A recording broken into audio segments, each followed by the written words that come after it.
All right, welcome back to another episode of Hoops in the P.N.W. I've got Jeff Pietz with us here from Lakeside High School. We're going to get to locations here. I know that Eastern Washington fairly well have a lot of relatives that live over there, but for our listeners, we need to give some background on where that particularly is.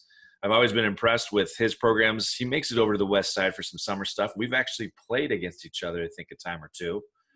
But I always enjoy watching his teams play, and we're going to get into his program and philosophy and actually kind of take an angle that I've been really kind of looking forward to getting into for those coaches that, you get into the business or you're in the business long enough, you're going to go through those seasons that might not be as successful as you'd like.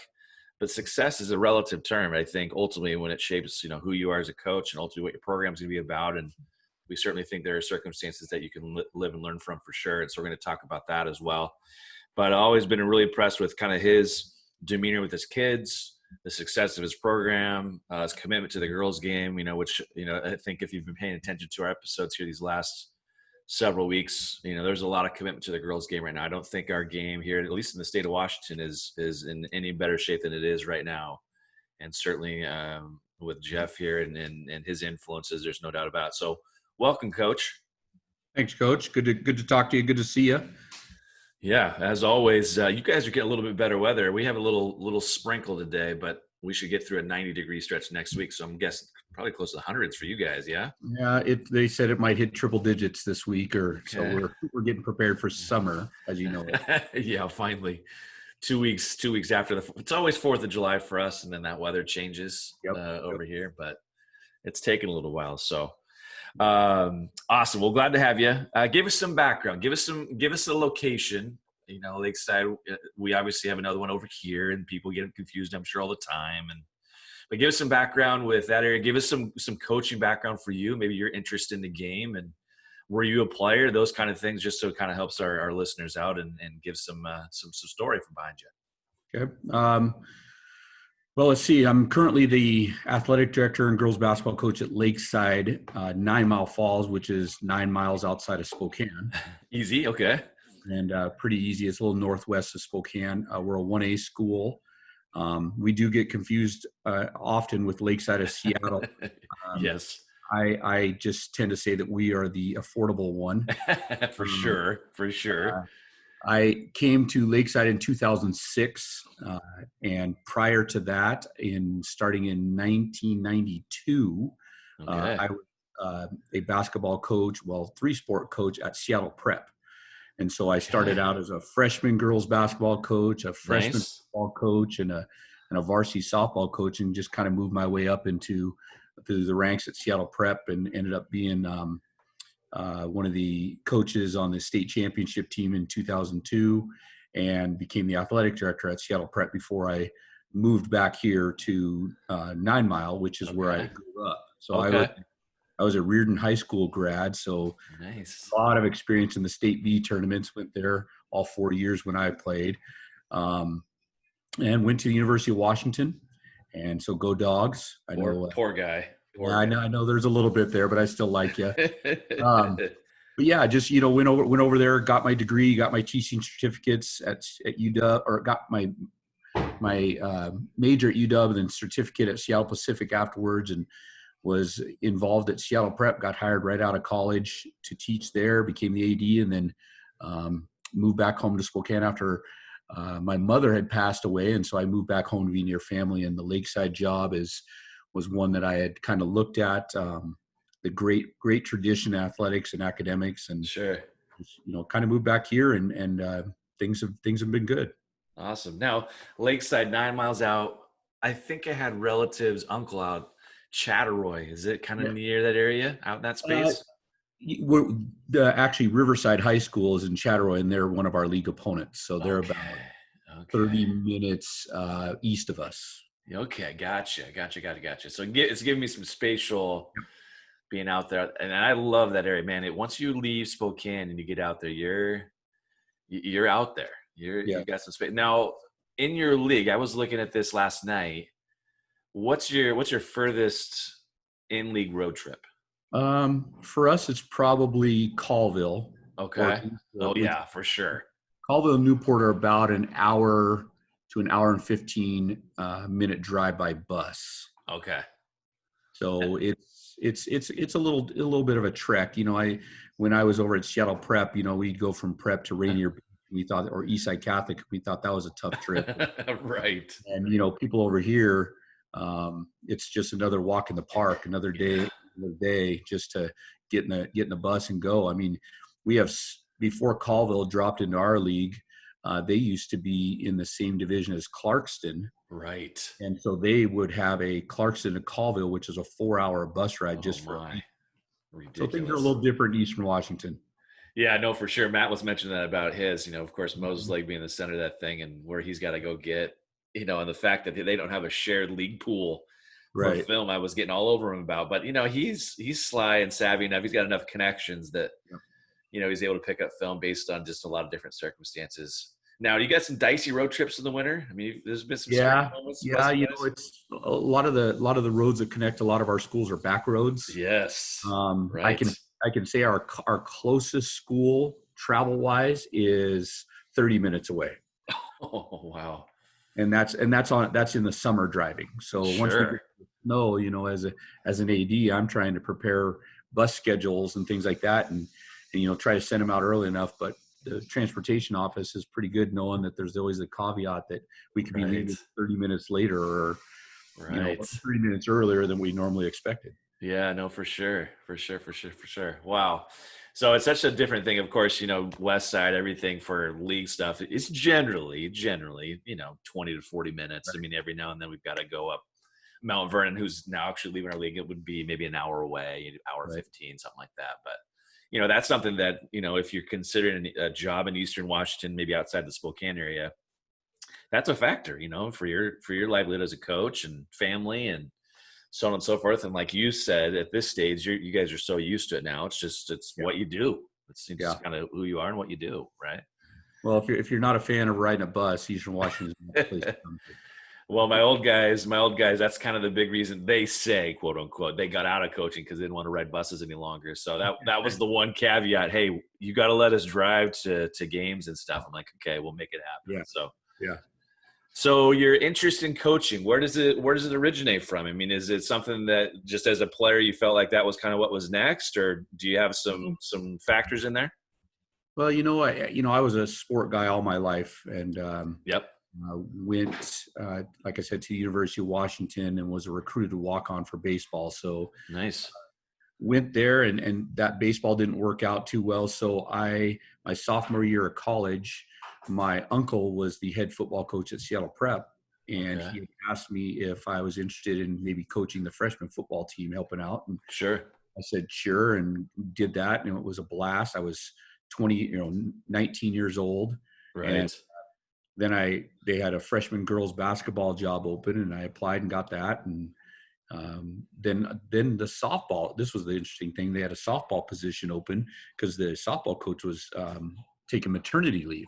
Sure. So I got hired along with another guy to be the co-head coaches for the varsity softball team. Got it. So I was 19 years old, and I had 18-year-old girls on my team. Right. And I turned 20 in the middle of the season, and I think it was at that point that I realized how much I enjoyed coaching, that I wasn't going to stray from the line, and I was going to take it seriously and say, hey, I love doing this. And sure, it became a passion. And so about my junior year of college, I got a letter from the UW saying you need to choose a major, or we're going to choose one for you. And, right. It naturally just became kind of a teaching thing. And then that's kind of what it's been, is I just look at coaching as an extension of the classroom, and it's another venue for us to be role models and have impacts on kids. And then I've moved into administration as an AD, and it's just at a broader spectrum, I think. Right. Now, how about girls basketball? Is that, how'd you get yourself into that? And then what's kind of grown that passion, if you will, because you've been doing it for a while. Yeah. So, part of it was just that the position happened to be open, the freshman girls basketball position. And I got into that. And sure, as I started to coach in the girls program for a couple of years, some people asked me about, going to the boys and things like that. And honestly, the thing that probably has kept me with the girls is it's very humbling. It has made me realize that sports are fun. Not that it's not fun for guys, but as a guy, we can get so competitive, and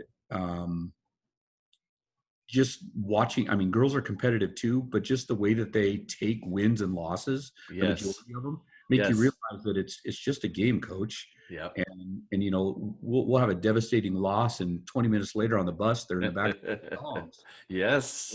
Guys just don't. When I grew up, guys didn't do that. Right. And so there's a part of me, and then the other honest part is, and I think this probably was an influence from my mom, is I just said, you know what, girls need positive male role models in their lives too.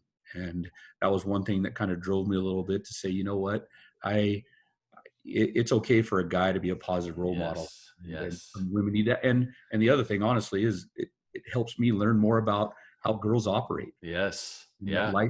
life can be seen through a different lens. Yeah. No, I love it. That's such great perspective there, and just things that I think about quite a bit myself, just coaching the girls game. Why I've enjoyed it so much, and then of course now at the point where my daughter's starting to go through the program, which has provided just, man, another amazing layer, to coaching the girls game, is certainly seeing it from their perspective, from a girl's eyes, to have that positive male influence. I think that was probably number one for me when I made that shift, coaching freshman girls to start with, and then Mm-hmm. going to the boys game for a couple years, but eventually wanting to come back and being a head coach in a girls program.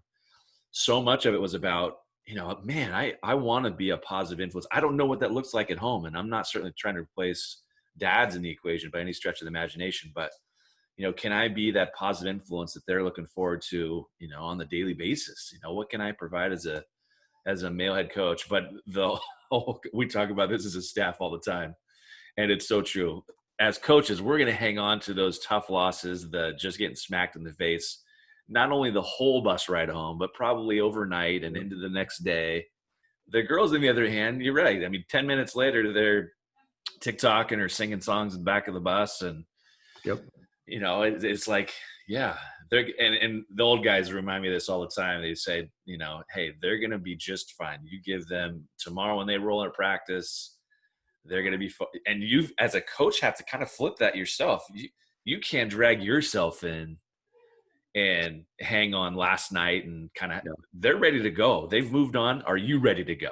And I Right. think that's been really refreshing as not only of course as a coach, but I think as a teacher too. I translate that as maybe I had a struggle with a kid in class. I've got to really kind of flip my attitude and demeanor and say, hey, I've got to move on just like you have to move on. This is a life skill, Yeah. essentially. So, Well, and I think one other thing that's fun about coaching girls is to me, it's the basketball game is a little more pure. yes, agreed.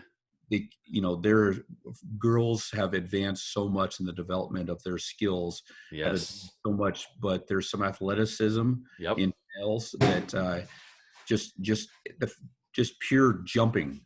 Yep.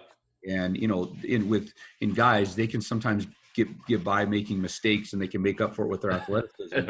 Right. And there are many phenomenal girl athletes, but at the same time, it's almost like you have to coach the game a little bit more pure and true Yep. fundamentals, because they can't always go back to that athleticism that maybe Right. a guy could use to make up for something that they couldn't do fundamentally. Sure. No, I love that. That's so true. And I think ultimately, and I've mentioned this a couple times, why I've really enjoyed it. It's kind of tested myself as a coach. Again, I think sometimes maybe in the guys' game, in the boys' game, maybe you get too comfortable as a coach, kind of relying on that Mm-hmm. athleticism a little bit to go make plays, and you really haven't maybe stretched yourself as a coach to be authentic to the game and how on point you have to be in the girls' game. Right. I mean, if we're fortunate at some point to, have great athletes to go through, and your Division I, Division II kids, then it's amazing. There's no doubt.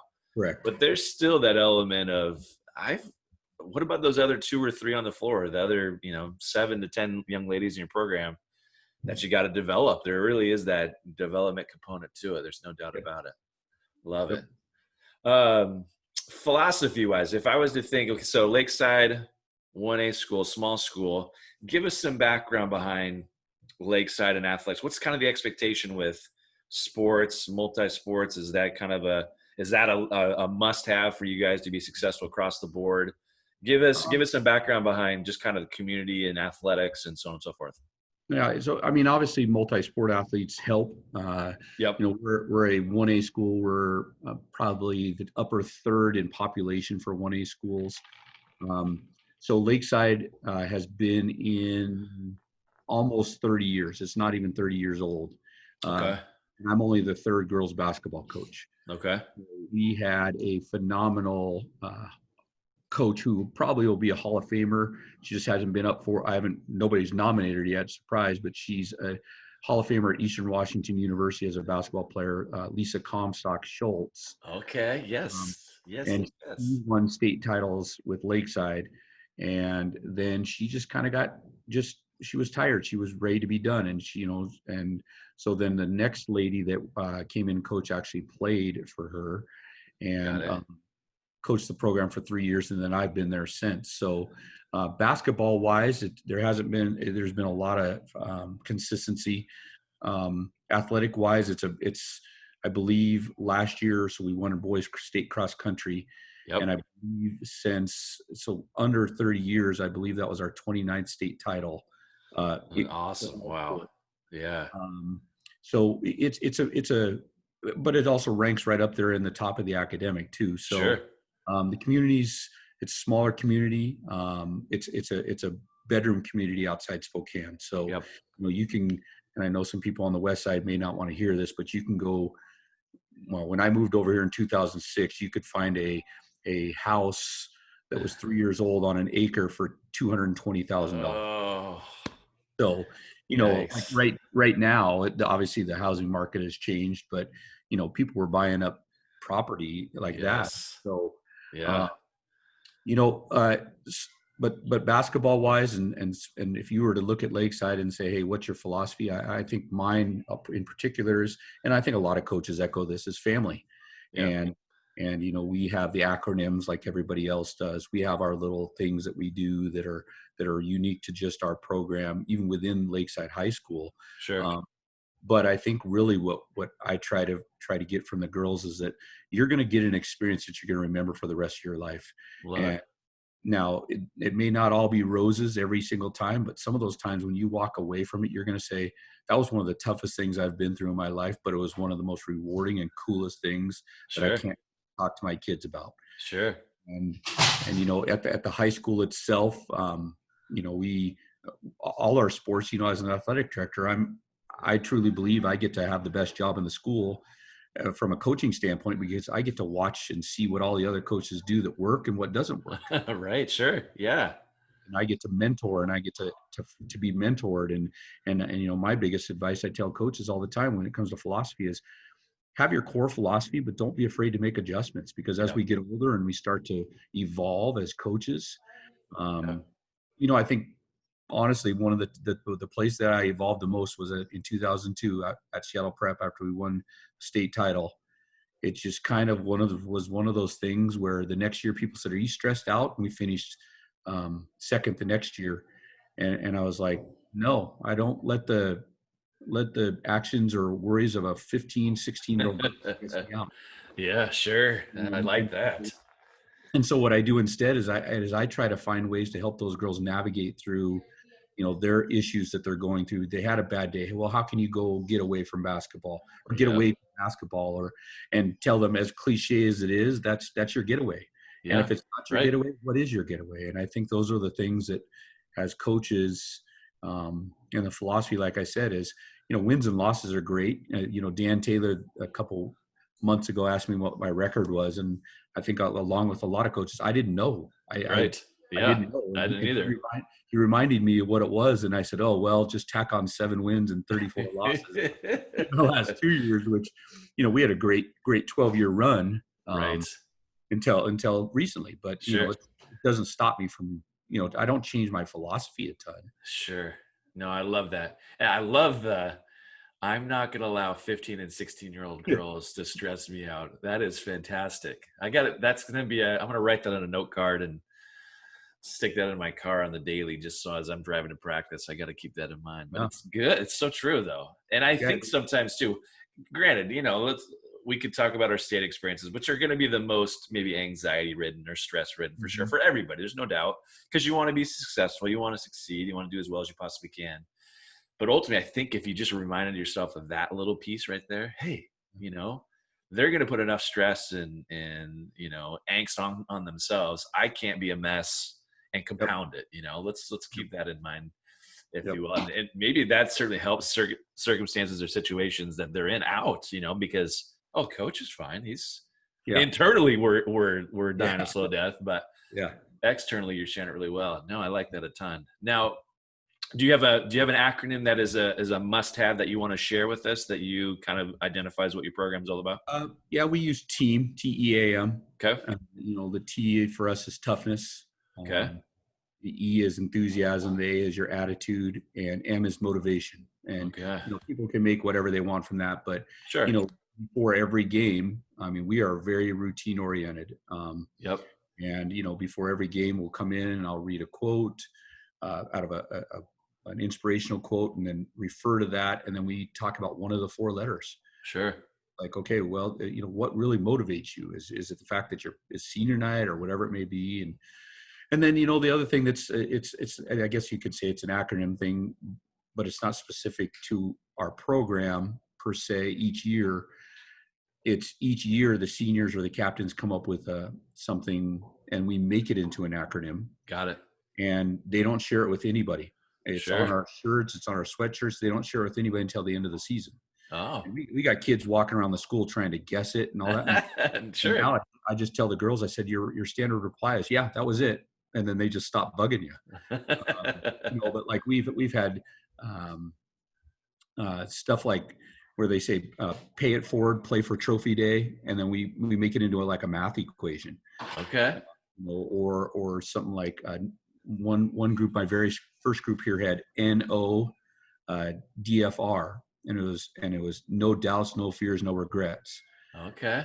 And so little things like that, where sure.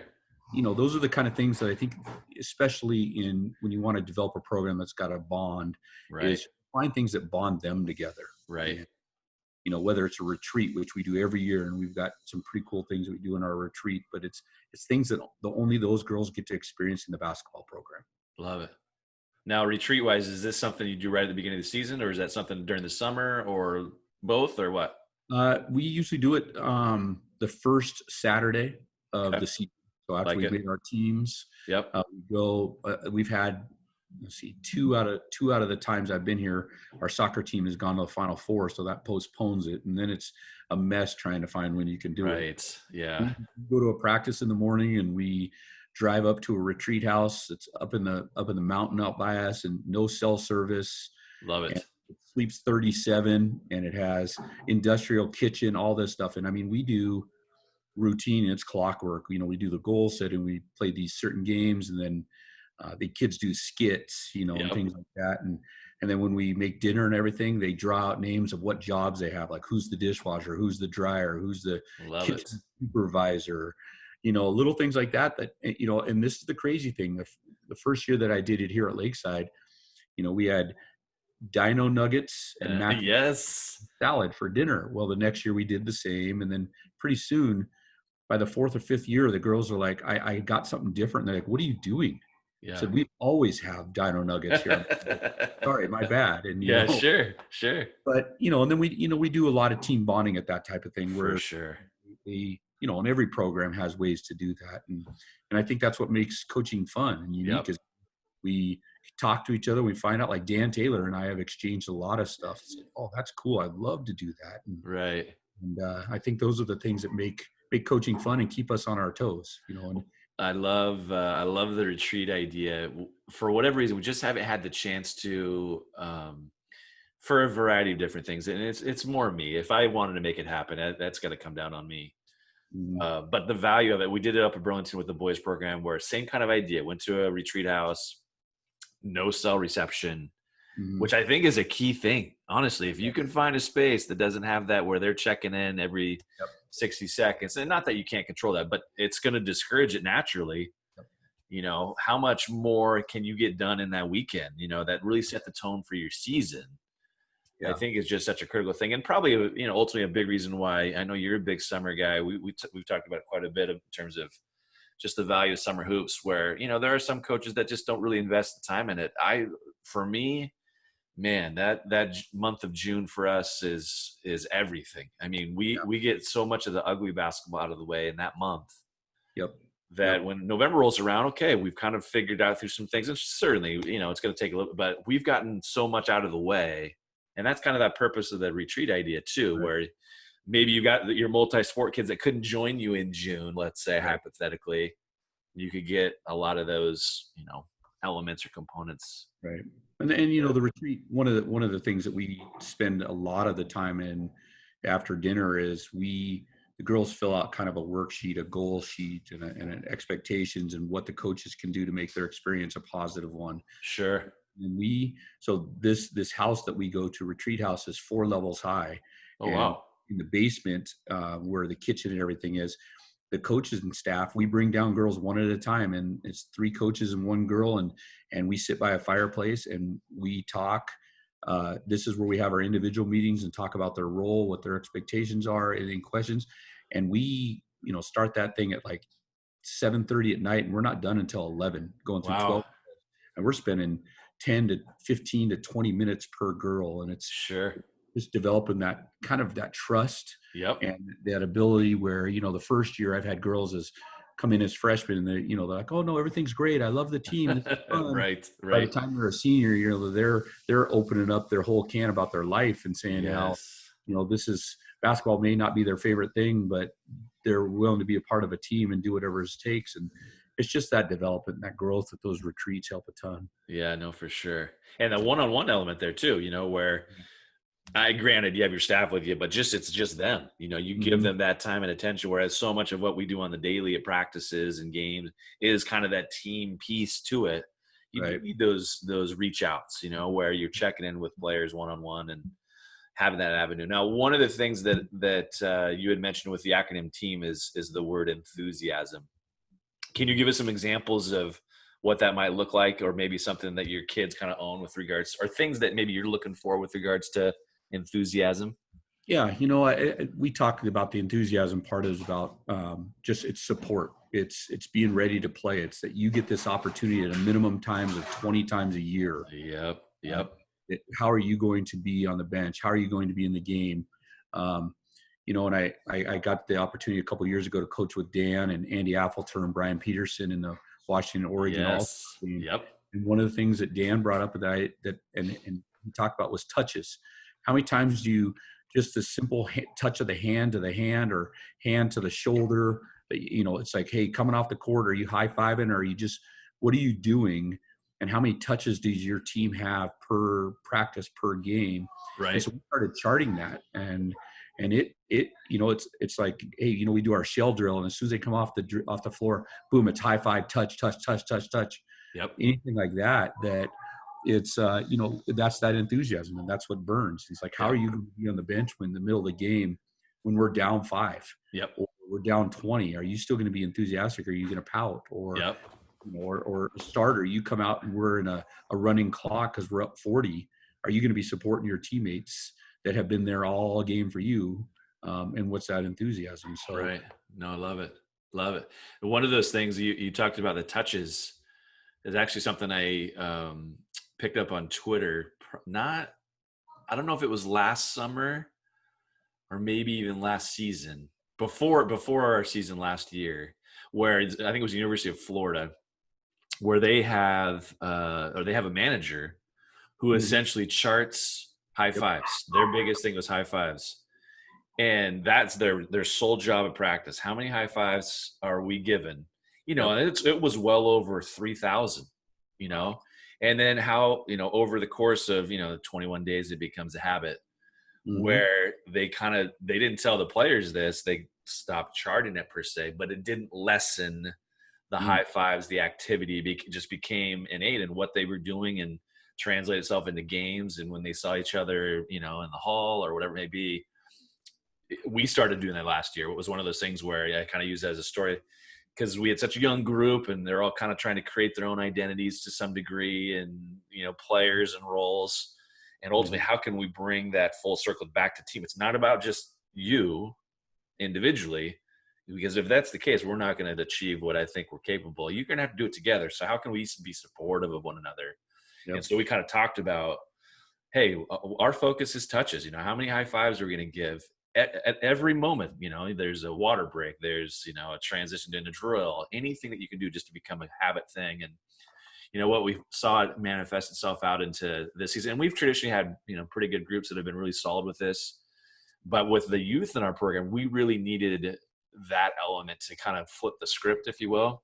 Right. And it really manifested itself late in the season in playoffs for us this year, where that bench energy, yep, our kids that are out on the floor in those moments of tight angst, pressure packed, they were so supportive of one another, whoever it may have been.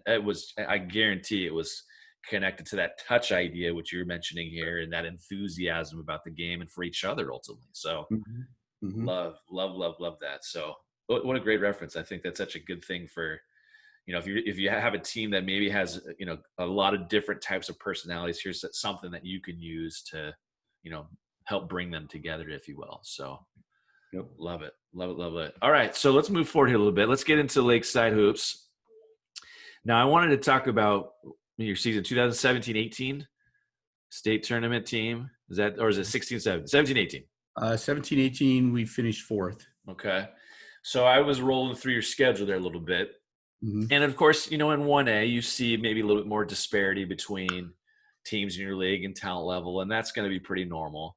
But I don't think you've been afraid of going out and scheduling, non-conference games, whoever it may be, pending your talent level and ability, and let's go have at it, right? So, as I was going through your schedule, you have East Valley Spokane, who took it to you early in the season. Yep. Who traditionally is a very strong, 2A out of Spokane, and put it together. And then, of course, you get to the state tournament, you see Kashmir, of course, Haley Van Lith, and obviously their great run here. And then Linden Christian, we all know about Linden Christian. What really stuck out to me, and I guess what I want to get on here is how with those teams, you had a great year, fabulous year, really did well. But there are games there that, you really kind of got it stuck to you as a team. How were you able to navigate that as a coach? What was maybe your message in those moments? And especially, when you see Kashmir, Linden Christian state tournament-wise, here you got a chance to have success and you eventually get to trophy day and so on and so forth. How'd you navigate that with your kids in terms of like maybe your message, because that can be really tough to manage, in such a humbling experience. How do you rally the troops, if you will, post competition like that? Yeah. The thing that I try to tell the girls, and I got a little heat from it the last couple of years from myself of why the heck did I schedule these? When, sure.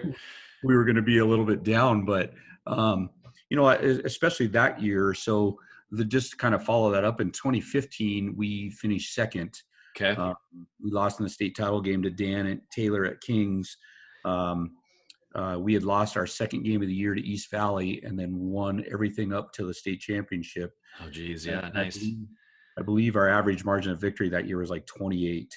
And we were just kind of a machine. And so then the following year, we were made it to the round of 16 and got knocked out. And then we get to this 2018 team. Yep. And yeah, we had some tough ones at the beginning, and it just kind of got to the point where I told the girls that, hey, you know what, these tough games that we're going through, they will pay off at the end of the season. Yep. We're not trying to peak in December. We're trying to peak at the end of February. And I think there was just kind of a turning point when we got to playoffs, our league playoffs, that I only had two seniors. Okay. Two very good seniors, Sienna Swanik, who ended up on that Washington All-Star game, and then plays currently at Carroll College, and Hallie Jensen, who was a 6'3" center who currently rows crew at UW. Okay. So two pretty good athletes. Yep. And they kind of took it upon themselves where they looked at each other. And I remember watching them one time after a timeout. They had stopped when the other three went out on the court, and they looked at each other. And I overheard one of them say, "We're not losing anymore. We're going to go to state." And I said, okay, that's what it is. And, we ran into Kashmir, and that was one of the 1 through 8 games. So we knew that we were going to go. Right. Win or lose, you're moving on, which is a good spot to be in for sure. Yep. So we just kind of wanted to test our mettle against one of the best. And Haley had a great game against, they had a great game plan. We thought we had one too. Tough going to play over in Wenatchee. Yeah, for sure. House. Yep. Fun game to be a part of, but they were just better than us. And our girls, the heads weren't down. In fact, we went into the locker room, and one of the first things one of the girls asked me was, "So who do we play next?" And they looked at me and they said, "I suppose you already have film." I'll go, "Yeah, we're ready." We'll Nice. be okay. Yeah.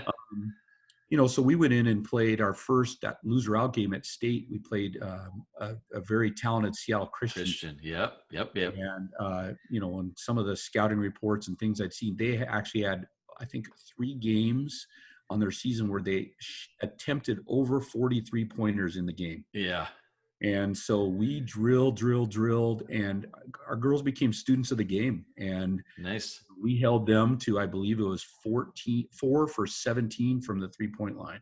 Nice. And ended up winning that game by, I don't know, 19 or 20. Yeah, pretty big. Yep. And then went in to face Linden Christian. And, Brady runs a fantastic program. Kurt did too. I mean, it's been a powerhouse. Machine, for sure. Everybody knows that. And, yep. And Brady and I are friends and good friends, and a lot of respect for each other.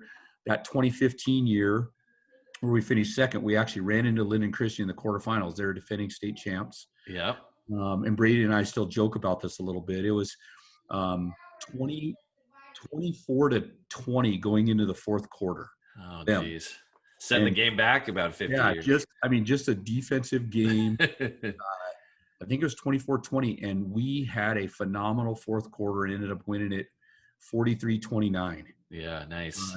And so Brady, so we see him in 2018, and we just kind of chuckle about it. And he was the powerhouse, and we had him. We were down 20-14 at the half. And, nice. Yep. Just a layup, and it turned into a 4-point swing and pushed it to 2014. And then we just kind of ran out of gas, and they took it to us. And then, after that game, we go in the locker room, and the girls, I know they were down, but at the same time, one of them looked at me and said, "That's a darn good team." Love it. I said, "Yeah, you just played in the last week. You've played Linden Christian and Kashmir, the top 2 teams in the state." Exactly. And I said, "So let's go and finish as high as we can." And they became students of the game again. And I think we, won our next 2 by double digits. Yeah, easy. Yep. It was one of those things where I think when you get a team that believes that they can do something, and you feed them that positive motivation, it's like, hey, it's okay to admit that another team's better than you. Yeah. And I told Brady before that game, I said, "Brady, we're going to try to give you our best." And he goes, "Oh, I know you'll be fine." And he referred back to the other game. And I said, "That was a great game. I don't know if we do that again, but sometimes you got to admit that it's okay. Other teams are better than you." No, I love it. It's, who's the next opponent? And man, they're really good. And that, I think, for you as a coach tells you all you need to, okay, you know what? There's nothing I really need. We're going to be just fine. And obviously it showed, you were able to kind of parlay your way through it. Now you obviously saw them at ideal times, Kashmir and Linden Christian. Yep. Kashmir, you knew one way or the other, and you were going to be just fine. And I love those games. If this format for whatever reason stays, and we're hopeful, it changes to the better eventually. If you're in that top 8 seed, and I guess to some degree for us this year, it was in our district playoffs, we had to play that 3rd, 4th place game, even though both teams were moving on. Mm-hmm. But both teams were so loose and free. Yeah. We had scored 40 plus points by half. I mean, we were looking at an 80-point game for both teams in regulation in a girls' game. Yeah. Because there was no stress with it. So same kind of idea. There's just such ideal games to be in as a coach, as a player. You're just going out and playing and play at such a high level. And then of course we talked about this with GC when in that Central Valley group, where we saw GC in that first round on that Wednesday, and we knew if we won, just like with GC's, we'd see Central Valley on that next Thursday. Win or lose, you're moving on. You're going to give them your best shot. Yep. But, it doesn't matter. You just, so you can go out and play loose and free. Of course, they got held scoreless for a half, which is, state record and not something he likes to be known for. But, what did he do after that? His kids had such a great demeanor. Mm-hmm. I mean, so many teenagers, we're not going to just say teenage girls, but teenagers are going to say, "Oh my gosh, we didn't score 1 point for a half at a state tournament game." Right. That next day you're losing and you're moving on. and he turned his kids around, and they went out and won the next two and placed. Mm-hmm. But from the same kind of idea, your kids are like, hey, they were really good. They, they were better than we were, and that's when okay, we're going to be just fine. And I love that. Those are such valuable things that I think for myself, certainly as a young coach, those first few years, I was so excited about being in a state tournament that, we in 2007, year two for us, we played Al and Prairie in the quarterfinal back when it was the 16-team double M. And we played phenomenal. I mean, we played really, really well. A 6'3" kid, they couldn't slow down. Of course, they had Ashley Corral, Mm-hmm. All-American, but we're up 4 with a minute 40 to go. And, in my mind, I'm thinking, we're going to beat Al Aldridge and Prairie. This is going to happen. This is year 2 for me. And we get a steal. One of our better players, Mary Ochiltree, picks Ashley Corral, and she kind of like stumbles across half court, but no double dribble, no travel or anything. Official blows the whistle, calls, and I literally think at that point they've got to come foul. We're going to shoot free throw. We're going to find a way to pull this out. And the official blows the whistle. He calls a travel, and I'm just, there's that angst, like, oh man, that was probably the moment, Mm-hmm. And before I know it, she gets a technical foul somehow. And so I've never seen it. I actually haven't watched the film to see what happened because I don't want to. Probably a good thing. Not a good, yeah. For my sake. Yeah. And Mary is a no, she doesn't say boo. I mean, is solid, not gonna cuss, nothing. I mean, so Mary comes over and I said, what? And there's a picture of me where I'm like giving her a death stare. Mm-hmm. And she's like, Coach, I didn't say anything. I believe her. I mean, she's not gonna. Right. And she kind of supposedly like flipped the ball at the official, but it was more out of, she was frustrated that, oh, I just should have picked it up. And right. It wasn't her trying to show him up. And it's right. not like there was a history in the game. Like, she'd been chirping or something. So of course what happens, Ashley makes 2 free throws. They get the ball side out of bounds. They score there. It's tied. And then of course, they end up pulling it out. But, as long story short, to bring it back full circle, that next day, we were so hung up on, myself probably more so than anything else, kind of going back to our teenagers, and they've probably moved on, whereas I'm hanging on it. I wasn't able to allow myself to get through it. And it kind of showed the next day, where our kids kind of hung on that. And I think that's so important for us to remember as adults and coaches, that they're staying that 15 to 18-year-olds. We're getting older, but they're experienced for the first time. And we need to remind them and remind ourselves they're going to be okay, and give that perspective. And, I think that's where I made some mistakes as a young coach. So, well, I think, winning that next day is probably more difficult than winning. Yes. Because you've got to find a way to turn it around, because usually your time gets bumped up earlier. Yep. But one of the things we use in our motivation too is, hey, you know what? Of all the teams that make this playoffs, there's only 3 that end their seasons on wins. Yep. And so let's get to one of those, or let's get to a trophy day. And, something like that, where they have, you're digging at that point as a coach, trying to find every motivational thing you can do. Yep. Sometimes the best thing is to do nothing, is to let girls sort it out, because they can. And, and as a coach, you become humble because you can learn so much from them, and they learn from you. And that's what makes this fun. I mean, it's, one of the teaching lessons, we find these all the time. Like you just brought up how, you were young and you could have done it differently and things like that. One of the things that I actually had one of my former players talk to me about just a couple of weeks ago was when we lost to Kings, in the state championship. We get our second place trophy, and that's one of the tough ones. Girls are crying and they got this picture taken. And then as they go to present King's trophy, without me even saying it, my girls stayed on the court and they clapped for them. And I wasn't going to go back anyway, and I was going to do it, but they stood there. And that was on their own. And one of the girls said, a couple of weeks ago, she goes, Coach, I just kind of want to bring up, because we were talking a little bit about how basketball was and everything. She said, one of the toughest things I've ever done in my life was standing out there, graduating a team that just beat us. And then she said, but you know what? As tough as it was, I still remember it. Yeah. And that's one of those things where she couldn't remember how if we ran a set in the third quarter, the bucket for her or something like that, but she could remember the fact that she stood out there, and it was one of her toughest moments. Yeah. No, I love that. We talk about that too all the time, where so much of our profession is about creating great experience for the kid. You mentioned this. Mm-hmm. You mentioned this early. Our responsibility as coaches, regardless of what we're coaching, is and Mike was really huge at this in his podcast with prep and keeping almost all the kids to play girls hoops. Yep. Was their number one is to create a great experience for kids, and they're not going to remember the state scores, and they might remember what plates they finished, but ultimately it's that experience that they're going to recall and come back to. And you gave a great example of that.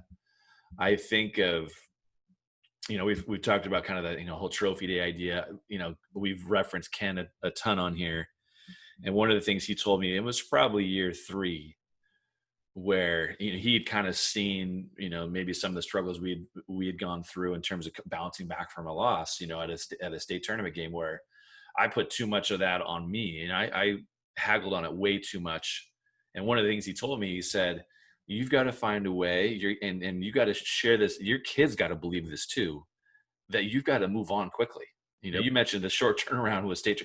You don't get a chance to sit on it for 2 days and then, okay, hey, you've got to flush it, move. And because as he said, and what he does such a great job with his kids at state tournament, they've had tough losses. We've all had tough losses there, but he's manipulated it to where they've moved on quickly, and he's refocused his kids to, okay, here's what's next. Here's where we're going.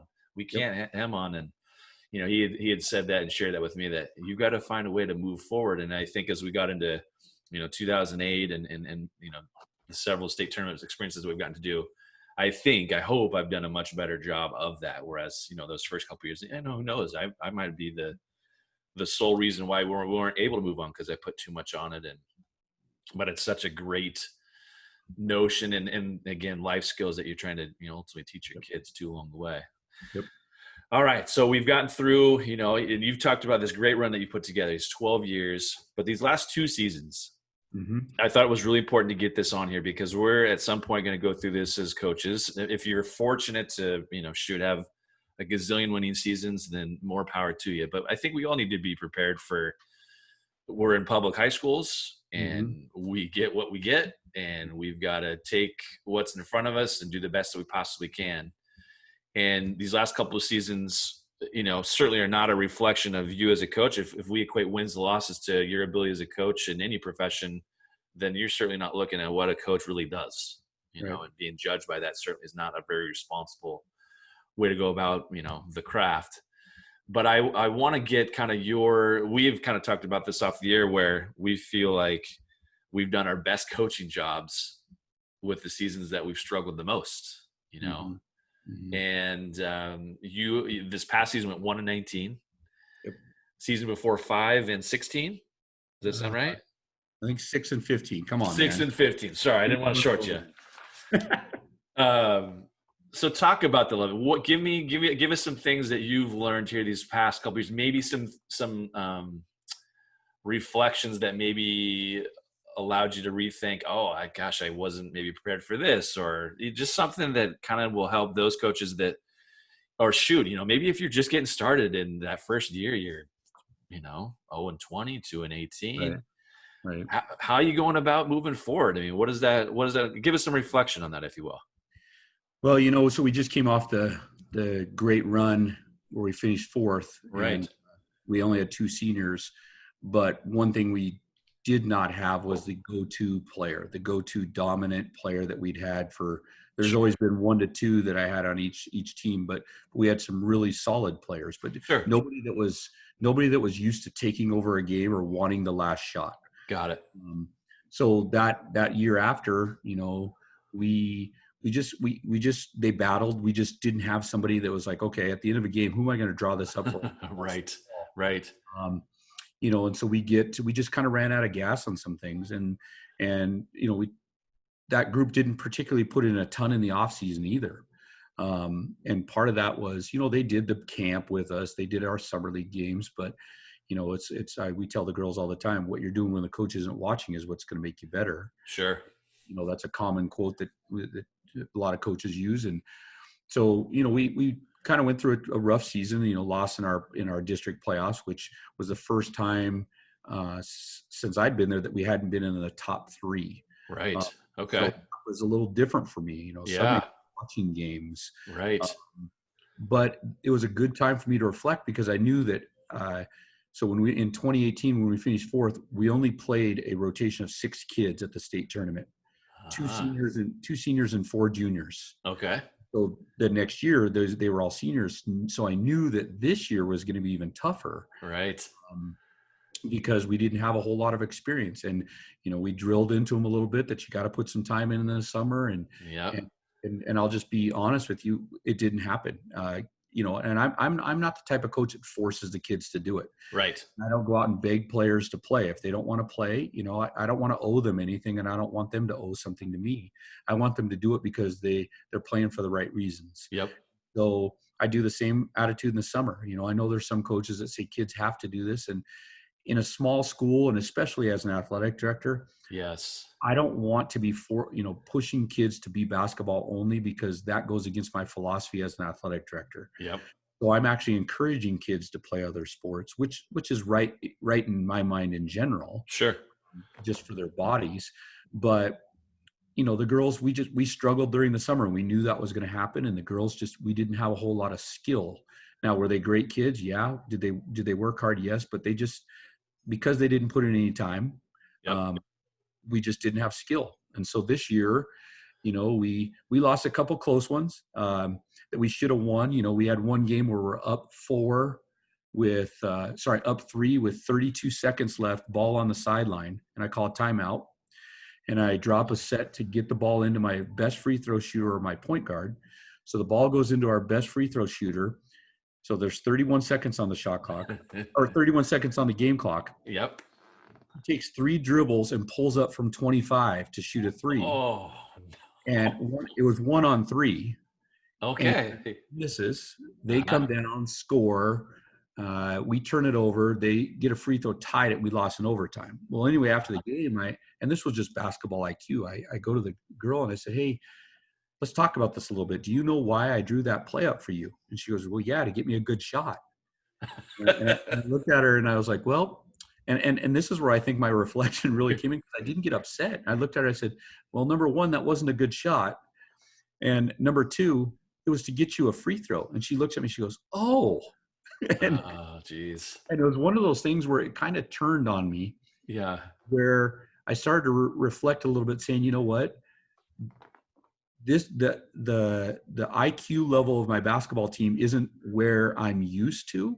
Sure. And so my coaches and I, we really had to dig in together and say, okay, let's go back to the basics and find out what we can make to make the game simpler for them. Yes. Yep. And, because I can go back and most of the coaches I've coached against and that know me know that I'm a sets guy. Sure. And I have a lot of sets that I like to run and things like that. But with this group, we just finally started saying, you know what, let's just learn how to execute a good pick and roll on our own, not out of a set, just when you guys want to run a 2-man game. Yeah, sure. Now, the challenge in practice all the time was trying to find something new and innovative that wasn't like some of the returners, like, my gosh, coach, we've been doing this for years, but we can't do it at the level that those girls before us. Right. Yes. So the challenge was trying to come up with something different that made it at least fun for them. Now, and I tell the girls, there's a difference between fun and funny. Yeah, right. And, when you're, there are times when I got after them saying, look, we're 1-15 and this is how we're practicing. This is why we're 1-15. Right. Sure. But then I have to catch myself a little bit later and say, but girls, we're still going to work hard. We are still going to be one of the hardest working teams in this whole area. Yep. And I don't care what the final score is. If you go out there and work hard, we're going to be okay. Yep. And that's what they did. They worked hard. I mean, our last game of the year, we played Deer Park, and Deer Park was a state playoff team this year, and they were in the district championship. And we go play them in our last game of the year. And again, it's most of our games this year, we started out down 15-2, and then we'd lose by 16. Oh, geez, or something like that. Sure. Well, this game against Deer Park, girls bought into the game plan. We executed it. Suddenly it's 24-20 going into the fourth. Nice. And except this time we got outscored 15-2 in the fourth. Yeah. So, we just couldn't close. And right. so the girls kind of, they were disappointed that how the season went, but I had to reflect a lot on the little things I think that you start to pay attention to that you take for granted when things are successful. Yes. It's like, you know what? Hey, the girls, they showed up today. They had good attitudes. They worked hard. Did we do a shooting drill when in normal years we're scoring 70 in our shooting drill and then this group's scoring 40? Right. With like 3 bank shots included, yeah. from the side. Yeah. But I honestly think this was probably, there was some stress and some angst. It's just like, my gosh, I just can't figure out how to get this team over the hump. Right. But there was actually a lot of fun too, because as a coach, I believe that I grew. Yeah. And I had to lean on my staff more. I had to Nice. grow in the sense of, okay, well, let's look at something a little different that we haven't looked at it this way before. Right. We're not going to change the level of our expectation, but we're going to set a bar in front of the bar. Like it. And Yes. say, well, here's our bar that we ultimately want to get to, but let's set this one right here and get to first. Yeah. So, 1 in 19 is I'd never experienced double-digit losses as a coach, and I say that humbling, until 2 years ago. Yeah. And you start to look at it and you say, okay, well, where can we get better? Yep. And realize that wins and losses are great and they make it fun, because I tell the girls that all the time. I said, winning is fun. I said, but in the end, was your experience is something that you're going to remember. And boy, we're going to remember 1 in 19. And I'll tell you, we have a phenomenal group of young kids coming up. Our sophomores, our freshmen, our 8th graders, our basketball kids, and they're hungry. Nice. And the 1 in 19 is what motivated the incoming seniors. They're like, we don't ever want to do that again. And I'm like, okay, good. Well, let's see what you do this summer. Yeah. Well, and then COVID hit. So no, I think it's so good. And like I said, to try to get you on with us today, it's so critical to hear, because again, we all need to be prepared prepared in quotes, to have a season or two like that, where you're going to have to kind of reset, if you will. And you talk about all of that reflection really well. I've referenced this a time or two, where in 2008, we had 5 senior starters, and, make a state tournament, have a great year experience, but our bench and our young kids were freshmen and sophomores at the time. We didn't have like a junior class in there. Mm-hmm. And so as we graduate these 5 senior starters who do a lion's share of the work and so on and so forth and what have you, we get to that next year in 2009, and we had sophomores as captains that year. I mean, to put that in perspective, we didn't even have the ability to have juniors be captains, for that matter. And granted, the 2 sophomores were believe it or not, ready. They were the kind of kids that you would want to be captains at any juncture, ultimately. Mm-hmm. But we just, for whatever reason, we couldn't get over the hump. And whereas, okay, my first 3 years, we've gone to 3 state tournaments, we've won 2 district titles. This is great. This is how it's going to be all the time. And I hadn't necessarily had to have the struggle, if you will. And so now we're starting 3 sophomores, 1 junior, and a freshman. Mm-hmm. And we're struggling just to get to 40 points, whereas before 60 was a breeze. Yep. And we didn't have that, like you said, that go-to person, that alpha that, late in a game you can go. It had to be kind of by committee, and you didn't know who was going to – and, man, just the ability to realize maybe as a coach, boy, we really need to step back and, like you talked about, let's not lower the expectation of the bar. Let's put another bar in front of that. Let's get to this as a little stepping stone, if you will. And granted, we went 9-11. Didn't make the playoffs, which, I think for everybody, if you make the playoffs, you feel like, okay, anything can happen here. Let's give it a shot. But you were able to watch games and ultimately think back, and you mentioned this too, where, okay, I've really got to lean on my staff more. For me, I was trying to do way too much with everything, and I wasn't maybe relying on my staff as much as I needed to, and I needed to simplify the game. Whereas before, I felt Al Aldridge, who had 80 plus sets, I needed to have 80 plus sets. Well, I don't think it really needed 80. I needed 30 or something like that. And it allowed that moment of pause and reflection. And granted, that 9 and 11 year, I felt like okay, we 8 of our 11 losses were by 8 points or less. I mean, we couldn't get over the hump. And yet when you took some time and kind of reflected on it, it's like, man, we are so close. And that was just something we had to consistently come back with the girls. And it sounds like you did the same thing here. Hey, I'm not lowering my expectation in terms of how hard we're going to work, Right. what we're going to be all about. Yeah, we took some double-digit losses, and I've referenced this on here before where, shoot, over the summer we got whacked by 30 with this group, with a really good Kamiak team at the time, and I just said, hey, that's never happening again. And it wasn't the score per se; it was just that we kind of had our own pity party, and Yep. and that wasn't what we were going to be all about. I don't care what that says, but there are some expectations we have as coaches, and in terms of our programs, that this is the way it's going to be. It might not always be reflected on the scoreboard ultimately, but Right. we're going to get us back to where we want to be successfully with the wins and losses, but we're not going to shortchange. And that's, you reference all the great things that I think that I've learned, so much in that particular year. And then shoot, I think it really helped facilitate, and it sounds like it'll do the same for you too. That next year, believe it or not, 2010, we started 1-4, and we had this, oh no, Mm-hmm. here it goes again. Mm-hmm. And our captains are juniors now. And they're like, Coach, we've done everything right. We've done our summer stuff. We put the work in, and granted, early in the season, 3 of those losses were to, I think, eventually state tournament teams. We didn't realize that at the time. But then we got hot and momentum, and I honestly think that group, that next year, that group kind of overachieved, believe it or not. Mm-hmm. But it's not because we lowered our expectations, and I think that's so critical. Not that you can't still have them, Right. but. I think one of the things I reflect on and learned this year is, and over the last couple of years is excuse me, not necessarily living in history, but when you reference history, sometimes it turns the girls off. Yes. Sometimes it demotivates them. And so you have to find that fine line. Like Yes. sometimes you find a team that you say, hey, last year we did this, this, and this. And they're like, okay, that's not us. Yes. But at Yes. the same time, you want them to recognize the history because they're a part of your program Yep. that you feel very passionate and invested in, and you want them to carry on the same legacy.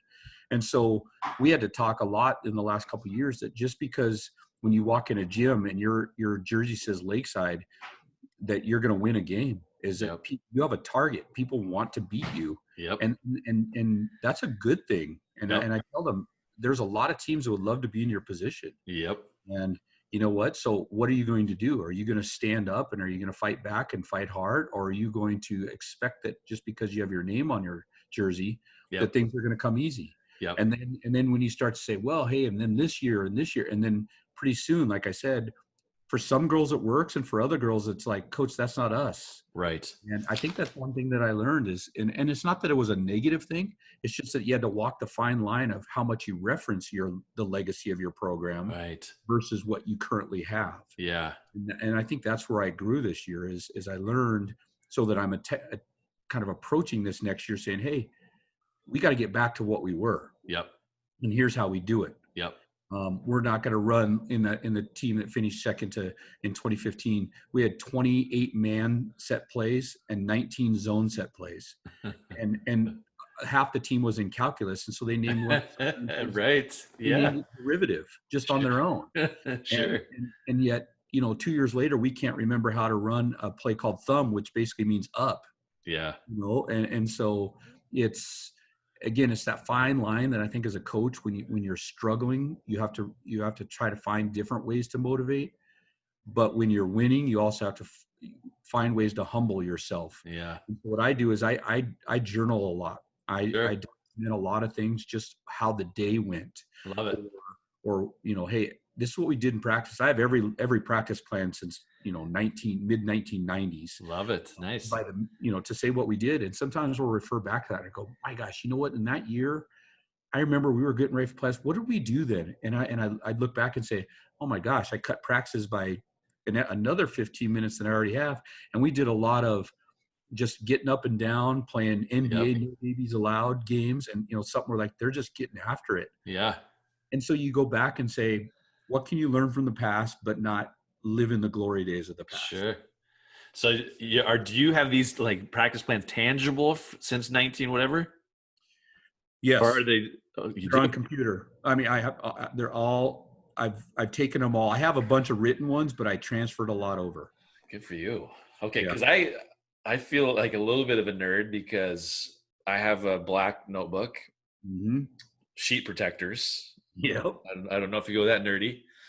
Um, but I always print our practice plans, but they're organized, but it's just from the past season. Mm. So like as I get to that next year, I'll recycle out last year's, but I'll keep the previous seasons for. Now there are some, like there's some programs that I feel, or teams I should say, feel particularly close to that I've kept maybe a few extras, and I'll look at those every now. I'm like, okay, what were we doing at this point? Mm-hmm. Interesting. All right, good. Makes me not as big a nerd, I think. Well, they're all on. They're all. I have a big file of the ones from the '90s, early 2000s, and then when I moved to Lakeside, I just started putting everything digital. Yeah, I just good got for you. files. Yep. Yeah, no, and the digital side, but I was there's something about something tangible for me. I mean, I have it digital too. There's no doubt. Yeah. We've all got that stuff, but yeah, that stuff's really really good. And I'm looking at drills. I'm like, what the heck was Yeah. that? I don't even remember what that thing was. Well, now with the advancement of technology, I now put links. I put links on my practice plans. Very Not that nice I would use it during practice, but when I ever want to to refer remember. back, like if I Yeah. said, "What's the red dog drill?" And I'm like, I wrote that in like 2012, and I'm like, "What the heck is that?" And Yes. now I have it on my practice plan where I just hit the link and it takes me to the website, and it's like, "Oh yeah, that's right. I Love just need it. one time." Well, with the whole COVID thing here, because we went to or transitioned to online learning here the Mm-hmm. last couple months, everybody did, of course. I got so well versed with Google Classroom and hyperlinks and so on and so forth. Practice plans wise, I think I'm going to go that same round as well. So Yep. really, really good, awesome. Now you've got some momentum here. I want to get this on here too. So um, you've been doing some summer challenges with your Yep. kids. You want to talk about that a little bit? Maybe help our coaches give them some ideas if they're not able to meet, as we kind of talked about before we got started. What are Yep. some things that you got your kids doing that are kind of keeping them engaged, if you will? Yep. Well, so during the off season, we'd sent out some things that were not basketball specific. Sure. But we sent out, say, like challenges, like, hey, do these things, keep active, work on this, go jog, whatever. Because every school district wants you to connect with your kids. Yep. So when the summer hit, we put the kids on teams we actually divided up by classes. So we had the uppers, which were the seniors and the juniors, because we had a small number, sophomores, freshmen, and then our incoming eighth graders. And I created a Google sheet that tabulated their scores and all that. And so an example, so they'd have daily challenges. It was a weekly challenge, but each day they could get points for different things. So Sure. I got this from a lady that works in sports psychology in Yakima, and she sent this out, and then I kind of adapted it to my own on a Google Doc or Google Sheet. And so an example would be like, wake up and not hit the snooze button. And so, Yeah. and get up when your alarm goes off. And so they get 1 point. They go in and they put their own point. On Monday, they got a point. On Tuesday, they did it. Wednesday, they didn't. And so there was an honor system. So there was some things like that. And then we did things like some physical things like walk or jog or run a mile each day. Yep. And they got a point for every time they did it. We had weekly Zooms. We had a 2:30 Zoom on Tuesdays and Thursdays. They were about a half hour. And we had guest speakers. So I ended up having, Jamie Loella. I got the whole twins, some just various role models, female role models, to come on and talk and just give kind of some inspirational, motivational messages and what their basketball experience was. And if the kid attended the Zoom meeting, they got 5 points. Nice. And then I would put out like a Google form with a question, like what motivates you? What holds you back from doing what you want to do?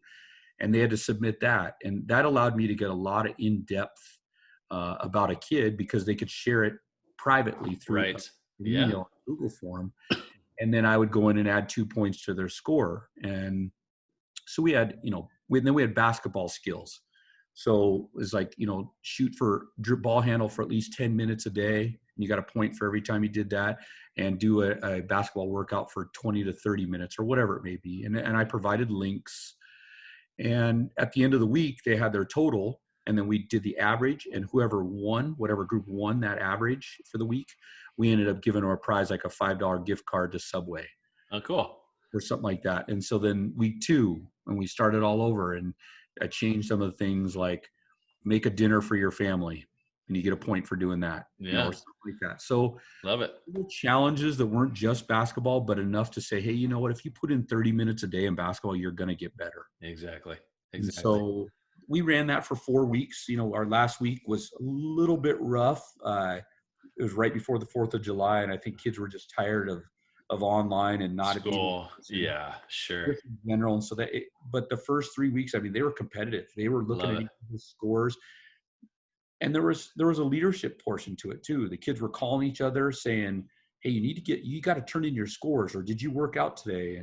Yeah. And one of the bonus challenges I gave was make a video from your team of you guys completing something in your challenge. And so, one group did a video where they're ball handling, and they pass it to each other and all that, which is great. Yeah. But another one did a video of them drinking bottles of water, because one of the challenges was drink half your body weight in ounces in water a day. Nice. And so they were tossing a water bottle to each other, Nice. and just being creative. And so then it got the kids to kind of connect Yeah.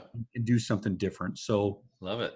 I know some people had done some challenges. It was just kind of fun. It was a little bit of work on the front end, but in Yeah. the end, the kids were just happy to do something. Sure. No, and that was something we talked about before we got on air. We're just looking for the opportunity to get something out there with kids and give them something Mhm. positive to look forward to. And that's certainly something that's such a great idea to be able to engage your kids. Now, when you scored these each week, it's totally based on a group score collectively. Is No, that well, they got individual scores, and then okay?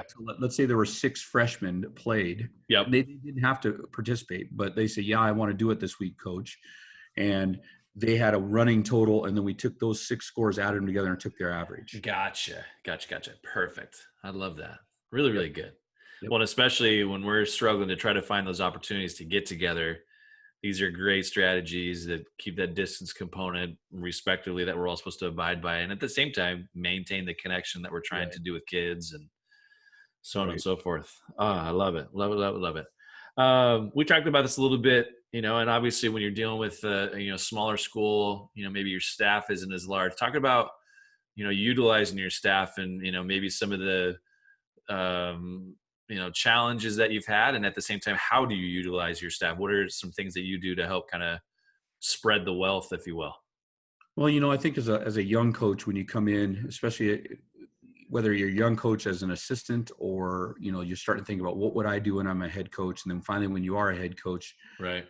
you tend to want to do everything, because you're a little bit, I think the majority of us are going to be control people, Yep. because it's our program. Right. Um, and I think as you get older, you start to realize that you surround yourself with good assistants. Yep. And it may, if surround yourself with people that complement your weakness, or complement your strengths, Yep.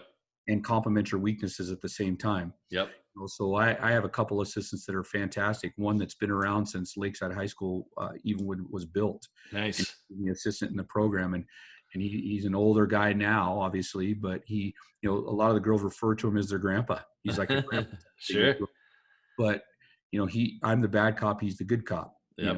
Or it may be that his strength is developing the fundamentals of the footwork and things like that. So I tend to let them and my assistants, just like I give them a portion of practice. Yep. That, okay, this is on you. Yep. Or if we've been doing the shell drill for years now, I say, hey coach, you're running shell today. Yep. Just so they hear it from a different voice. Yep. Sometimes it lightens the mood up a little bit, because it's not necessarily the head coach all the time. Yes. And then, I have another assistant that just came on 3 years ago, that she's been awesome. She coached at the community college level, and her daughter, they moved out into our area. And so her daughter's going to be going through our system, and she's been great, just in the sense of bringing a fresh set of eyes, because, Yes. the other assistant and I, we've been together since 2006 when I came to Lakeside. So Right. it's a fresh set of eyes to, hey, bounce something off of. And, she'll say, hey, what do you think about maybe doing it this way? Yeah. Or how about maybe we keep track of points in this one, or Sure. put a challenge on it versus kind of just going Just through doing what we it. past. Yep. Yep. No, I think that's so important. Something that I think we've tried to do a lot more of, just because, we talked about the word enthusiasm earlier. One of Mhm. those things that we struggle with our young kids is, basketball be a grind. I mean, I think it's 17 weeks if you're going from tryouts to, state tournament in March, if you get that far, which we all hope to. It's the longest sports season of any sport that we do, and so how do you keep that enthusiasm in those dog days of January and keep that energy up? And I think trying to score drills, competitions, if you will, to kind of change up just doing the drill has been Mhm. really critical to kind of keep that engagement. Something that I know as coaches, we kind of talked about that whole controlling thing, but we have certain staples that we love to do for the sake of, this is how we know we're getting better and Yep. we're showing that improvement. And so, yeah, we need that, competitive element to it to keep that enthusiasm, if you will, and Mhm. that fresh set of eyes from a staff, in terms of that idea, I think is great. And that just opens your mind to, like, gosh, I didn't even think of it that way, Yep. or how can we score this out? And, maybe it just changes it enough to, keep that incentive in front. So I love that. Are you a big stats guy, analytics guy? Yeah, I'm a big stats guy. It depends really on what I'm looking for in a Okay. particular. I'm scouting an opponent, what I maybe because I think at the high school level, I think stats can take you only so far. The Sure. analytics, it's not like we've got kids that are just bombed a calculus test, or their boyfriend just said something about them out in front of everybody else. And Right. not that that doesn't happen at the collegiate or professional level, but the commitment level is a little different. And Right. so my statistical stuff that I look at is very specific to what um, I guess so you can say what I may be looking for in the game. So like if I look and say, hey, what's my best lineup? Sure. When I'm looking for transition, or what's Okay. my lineup when I need rebounds, or when I'm looking at stats at other teams, like, okay, who obviously are we going to foul in this situation, Yep. or what are their go-tos that they need to look at this point. So Okay. I don't think I'm the analytic that you can get to as far as maybe at a collegiate level, where you have a guy that just breaks down stats. Sure. But the world of huddle has changed everything, and that Jeez. playing around on that has helped a ton. Yeah, no question. And almost to a point where it's so overwhelming, you got to kind of filter Mhm. out, Yep. what you're looking at, Yep. respectively. I think it becomes one of those things that, shoot, when we talked about this in a previous episode, where there's been so much like coaches clinics and information and things that are out there that, you get so overwhelmed. You almost have to kind of, okay, I need to filter this a little bit in terms of what I'm going to pick and choose and pull and use. And, that can be just a daunting task, but Huddle certainly has helped with, whereas before I think I had an Excel spreadsheet my first few Yep. years, and we did a Yep.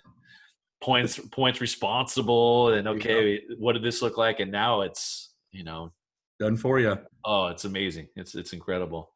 All right. Hey, just one more thing. And again, I really, really appreciate you coming on. This has been some really good and different stuff to throw in there and throw at coaches, and hopefully keep it fresh and connected for them, if you will. How are you extending your learning? Do you have some go-tos that you kind of lean on, in the off season, in the summer, that you like to kind of, share with us? Yep. So, really a lot of it is, and you probably were aware, and maybe a lot of coaches were aware, there are a lot of free seminars, coaching Yes. clinics. And so I just stacked up on as many as I could and watched ones that kind of interested me. I think you brought up a good point that sometimes you go to these conferences or conventions and you get overwhelmed. Yeah. And I listened to one guy that said, hey, you're going to hear a ton of things, Yep. but really, if you can take, 1 to 2 things and implement it in your program that you really want to focus on, you're doing a good job. Yep. If you try to implement 15 to 20, it's not going to happen. Right. So it's almost like I filtered, it's like, okay, that's a good one, but I don't think I'm going to do that this year. I'm going to look at this, or maybe Sure. like this year particularly, it was a mental approach. I've really focused Sure. in the off season on what's our mental approach going to be. Yep. And, and honestly, and this is probably for a lot of coaches, and just the fact that you are doing this, and I appreciate you having me on, is some of my best resources are my friends and my colleagues. Uh-huh. And I'm not going to tell you every single set I run or in what Sure. situation, but I don't mind sharing, because I'm going to steal it. I'm going to steal Yeah. yours. Sure. And we're going to use things from each other that maybe, you know what, that would be great. You know, Dan and I are really good friends, and we've shared a lot. And it's almost entertaining that we could look at each other's programs and say, that's pretty similar to what we do. Yep. And I think sometimes you reach out to your colleagues and say, Coach, you know, can I come sit at one of your practices? I'm not going to, you know, scout or anything. I just want to see how your culture is. Right. Or right. Coach, what do you do in this situation? And I've jumped on Zooms with other coaches. I have a group, Alyssa at LaSalle, Yep. Corey Bearlocker at Colfax, myself and one of our other friends that coaches down in Mountain Home, Idaho. We get on Zooms and just talk basketball sometimes. Love it. And we've been doing that just to check in with each other. Yep. And I think sometimes that's your best resource at times, is like just Sure. take one small thing from what you've heard or seen and reaching out to that person that you heard about it from and saying, can you tell me a little bit more about that? Sure. I think as a coach, if you're not doing that, we're not growing. Yeah. No, I love it. Well, and think of the whole idea of Zoom. Come on, Yeah. 6 months ago. Yeah. You know, we don't even associate being online, doing a podcast here, connected with coaches. And now, you know, and especially with all the clinics that have been out there and the seminars, and my goodness, if you haven't taken advantage as a coach of the opportunities that have been in front of you here these past 4 or 5 months or so, my goodness, you're just missing out in terms of, you know, just what's out there and just opportunities that, you know, you get a chance to grow. And so much of it's free. You know, you don't even have to pay for it, you know, if you will. Well, and, you know, here's a prime example, and I know you've had Brady on. Brady and I, you know, we've had some great games against each other, but 2 years ago, the year after we played him and lost in that quarterfinal, I said, Brady, can you send me what you do just kind of in this offense? And I called it out and I said, this is what we, you know, because we scouted and said, we did everything right. We knew we were there going until they made 2 wrinkles. And I'm like, gosh dang it. Of course, that's a counter. Sure. You know? And what does he do? He sends it all to me. Yeah. And then this last year, he says, hey, can you resend me the 2015 game where you guys put on a clinic on flex against us? Yeah. And I'm like, well, you know, I'll send you what I have, but I'm sure you scouted it enough too. Right. You know, it's that world of being able to share and to grow from each other that I think makes all this, like what you're doing is great. I've listened to him, and I think it's just fantastic to hear from a lot of coaches that we respect and you look up to. Yeah, well, I appreciate that. It's been a lot of fun. I think I've said this almost every episode. Selfishly, you know, one of my motivations was, you know, kind of force my hand a little bit to get to guys and gals that I really appreciate and enjoy and have had some success. And okay, what are they doing? What is something I can take from them? And every single episode, this one included, but every single episode that I've done, I think it's 11 or 12 now, I've got something that I'm throwing in there that's going to be part of what we do, because I'm like, oh my gosh, it's one, it might seem so elementary, but like, yeah, this is why this works, you know? And I think that's so true just with what's out there. And again, I totally agree with you know, kind of the colleague aspect. I think it's so much of, we can reach out to those, you know, outside sources and different things, but there has been so much value with just this in terms of, okay, we do the same thing. We're in the same state, and we don't get a chance. If we were doing traditional June summer hoops, we would have never done the Zoom things, and we would have never had the time to sit and reflect. And maybe for all of us as coaches, you know, this has been kind of maybe our greatest opportunity to press pause. Okay, hey, let's really look inward for ourselves as coaches and our programs. And boy, when we get a chance to kind of get back out there and, you know, enjoy our kids and enjoy the game, you know, how much better are we going to be as a result? And that's what I'm looking forward to the most. And so, but no, fantastic stuff. And Brady did mention that. I think he even said that on his episode. He had reached out to you, and you guys are kind of swapping, like, okay, why did you do this here? That's why I think, your idea of maybe breaking down a game, I think. Yes. I really do want to do that. My only hang up is we tried this. My kids are great because they allow me to use them as, you know, test dummies, if you will. So there's a little lag, you know, with game film and so on and so forth. So, and I don't know YouTube Live well enough to be able to function. So, but I do. I really want to spend some, and I want to do it in the summer, because once school starts, we're just not gonna have a chance. but I want to go that route. The other idea that I had in the NBA channel has been doing this here recently. It's called 4 quarters. I don't know if you've seen it. Have you seen it at all? No. So they're taking teams. They've done the Golden State Warriors and they've done the Miami Heat. And I only think they have 2 episodes, but they're taking in their team, quote unquote, team's history, the 4 best quarters they've had. Oh, nice. So, like from Clay's 37 and a quarter to Steph's, and it's just the quarter and they just, show it. So, maybe something like that. I don't know. But the strategy idea is what I really want to dig into. I want to go to a 4th quarter. I want to go to overtime. Okay, let's hear 2 guys go back and forth here. And so let me play with that some more. But yeah, we'll get you guys on board because it sounds like you guys have had some fun with that. It would be good to get in there. So, well, Coach, I appreciate so much your time. I appreciate what you're doing for the game. I appreciate what you're doing at the state level as well as an athletic director, being an advocate for girls hoops. I know you're doing that for sure. You already know how I feel about, if we're going to get condensed seasons. I hope we're starting mid-December, in that winter break scenario, because I think it's the best time to get things started. And, my daughter even said herself yesterday, Dad, I can't wait till January. That's too long. And so I tried to soften the blow a little bit and say, well, here's my idea. So I know it's out there, but I appreciate what you're doing for the game. And I thank you so much for your time today. Thanks, Coach. Appreciate it.